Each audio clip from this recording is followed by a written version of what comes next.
More fallout from the Wikileaks release of thousands of diplomatic cables. Secretary Clinton is spending her day face to face with many of the people offended by them. Jim Sciutto has more and joins us this morning from London. Good morning, Jim. Robin, good morning. It is Secretary Clinton's first overseas trip since the document's release, an international security summit in Kazakhstan. And while the official agenda focuses on terrorism and the war in Afghanistan, hanging over it all, the cloud of Wikileaks. The security meetings put Secretary Clinton face to face with many of the American allies panned in the not-so-diplomatic cables.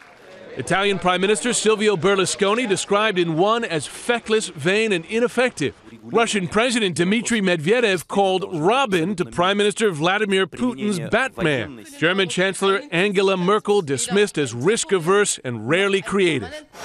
And it is all taking place in Kazakhstan, the country whose prime minister enjoys nightclubs, said the cables, and former defense minister drinking himself into a stupor.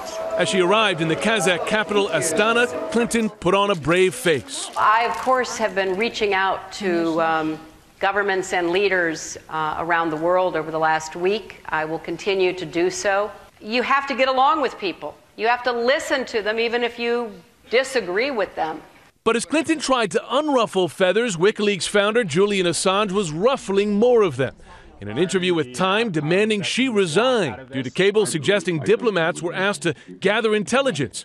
Instructions the State Department says were standard intel community requests, which diplomats often ignored. She should resign if it can be shown that she was responsible for ordering U.S. Diplomatic figures to engage in espionage activities at the United Nations in violation of the international covenants to which the U.S. has signed up. It may be Assange himself in more immediate legal danger. In addition to accelerating American efforts to prosecute him under the Espionage Act, Interpol has issued an international alert related to an alleged sexual assault by him in Sweden. George, it's an arrest warrant that he's appealing himself.